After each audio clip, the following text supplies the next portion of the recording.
योगी सरकार के दूसरे कार्यकाल का पहला बजट आज पेश किया गया। यूपी के बजट को लेकर अखिलेश यादव ने जोरदार हमला बोला।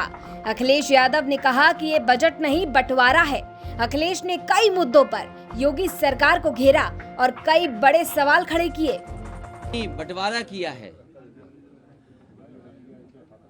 इस सरकार ने पिछले 5 साल में जो अपना घोषणा पत्र जारी किया था, उसमें ये कहा गया था कि 2022 तक किसानों की आय दोगुनी हो जाएगी। आज हम 2022 में हैं, 6वां बजट पेश हो रहा है।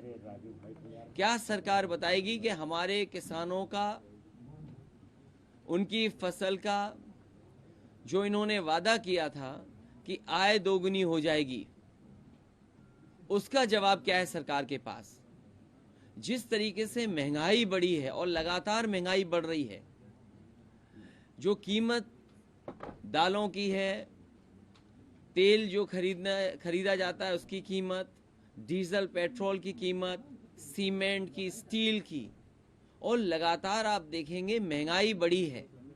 इनके लगातार बजट आने से गांव में उदासी है। हमारा नौजवान जो उम्मीद लगा करके बैठा था नौकरी और रोजगार मिलेगा, आंकड़ों में तो दिखाई दे रहा है कि नौकरी और रोजगार हैं। अगर सरकार के आंकड़े देखें तो आंकड़ों में तो दिखता है, लेकिन जमीन पर गांव में अभी भी बड़े पैमाने पर नौजवानों के हाथ में काम नहीं है, रोजगार नहीं है, नौकरी नहीं है। इतना ही नहीं, अखिलेश यादव ने महंगाई के मुद्दे पर भी योगी सरकार को जमकर घेरा। अखिलेश ने राशन योजना पर भी सवाल उठाए और विकास योजनाओं का भी जिक्र किया।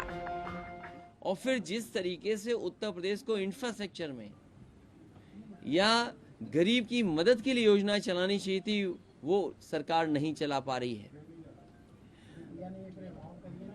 जो गरीब हैं, जिन्हें वादा किया था कि गेहूं भी मिलेगा, चावल भी मिलेगी, वहीं तेल भी खाने को अच्छा मिलेगा, चना भी मिलेगा, और अगर हम आंकड़े देखें, सरकार करोड़ों बता रही है कि इतने करोड़ लोगों को, गरीबों को पहुंचाया है इन्होंने अनाज। क्या ये सरकार लगातार चलाएगी कि नहीं चलाएगी? और शायद गरीब बच्चों की इतनी दुर्दशा पढ़ाई की कभी नहीं हुई होगी जितनी 5 साल में हुई है, और इस बजट में भी नहीं लगता है कि बच्चों की पढ़ाई बेहतर हो पाएगी। प्राइमरी एजुकेशन को बर्बाद कर दिया इन्होंने। आज जो बच्चे पढ़ने आ रहे हैं वो ज्यादातर बच्चे पिछड़े वर्ग के हैं, दलित समाज के हैं, सबसे समाज के गरीब बच्चे हैं। उनके पास ड्रेस अभी तक नहीं पहुंच पाई, न बन पाई है। जो खाने की चीजें मिलनी चाहिए थी मिड डे मील में, वो नहीं उपलब्ध हो पा रही हैं। सरकार फल उपलब्ध नहीं करा पा रही है। समाजवादी सरकार में हफ्ते में 1 दिन दूध मिलता था, वो उपलब्ध नहीं करा पा रही। जो बर्तन देने शुरू हो गए थे, वो बर्तन नहीं उपलब्ध करा पा रही है।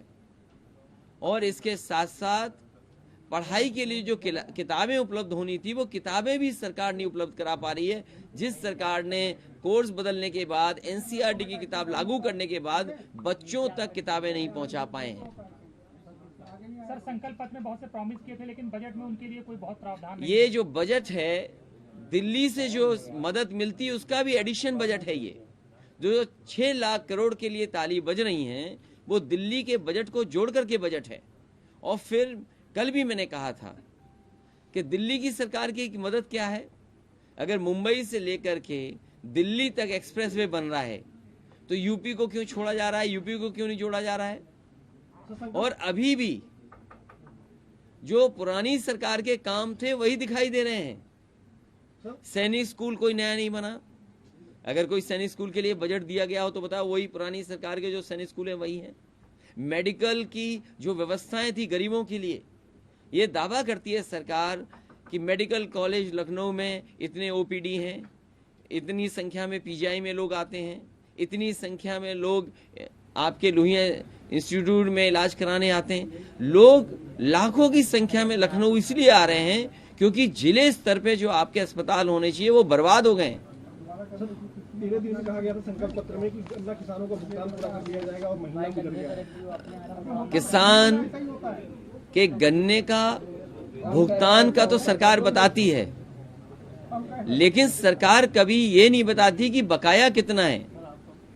क्या इस बजट में किसानों का अभी तक जो बकाया है पैसा वो मिल जाएगा? सरकारी सहकारी चीनी मिलों का तो सरकार बजट में रखे, लेकिन जो प्राइवेट मिल हैं उनका पैसे का भुगतान कब तक हो जाएगा? इस बजट में समाजवादियों ने सपना देखा था कि हमारे गरीबों की दवाई के साथ साथ इलाज और बिजली भी फ्री होगी। 300 यूनिट फ्री बिजली का वादा किया था, लेकिन इस सरकार तो लगातार महंगाई बढ़ा रही है। कहा जा रहा है गड्ढा मुक्त एक्सप्रेसवे के लिए और बजट लाया जा रहा है और एक्सप्रेसवे बनाए जाएंगे उत्तर प्रदेश। जो राइडिंग क्वालिटी पिछले एक्सप्रेसवे की थी वो एक्सप्रेसवे की क्वालिटी नहीं है, और जहां छुट्टा जानवर गौवंश सेवा की गाय सेवा की बात कही, वहीं दबाव बना रही है सरकार के लोग भूसा दान दें। कोई सोच सकता है कि जब बजट पेश होना है, बजट में ये चीजें शामिल हों, लेकिन सरकार भूसा तक उपलब्ध नहीं करा पा रही है, और भूसा के लिए भी जबरदस्ती दान चाहती है कि लोग दान करें। महिला हेल्प डेस्क खोलने की बात कही जा रही है। कुल मिलाकर बजट लेके आ पिछले 5 साल में धोखा मिला। ये आंकड़ों का एक मखड़ जाल है जिसमें आप ढूंढते रहिए आपके लिए क्या है, आप ढूंढते रहेंगे आपको मिलेगा नहीं आपके लिए क्या है। सवाल ये है कि किसान की आय दोगुनी कब होगी, हमारे उत्तर प्रदेश के नौजवान उनको नौकरी रोजगार कब मिलेगा।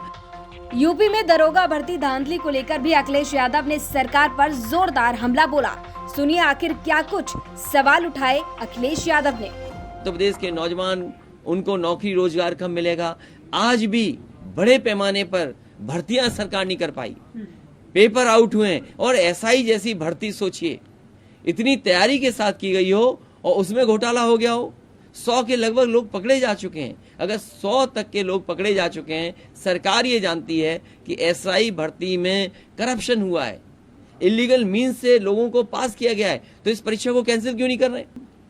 क्योंकि ये जो 2 टर्म्स हैं, अनएम्प्लॉयमेंट रेट और एम्प्लॉयमेंट रेट, जिस तरीके से सरकार हमेशा ये बताती है कि गन्ने का भुगतान इतना हुआ है, लेकिन सरकार बकाया नहीं बताती है। इसी तरह सरकार हमेशा ये कहती है अनएम्प्लॉयमेंट रेट हमारा ये है, लेकिन एम्प्लॉयमेंट रेट क्या है? इस सरकार ने पिंक बूथ बनवाए, 1090 का बजट बर्बाद कर दिया, आशा ज्योति केंद्र बर्बाद कर दिए, 181 में जो पर्याप्त बजट होना चाहिए वो भी नहीं है।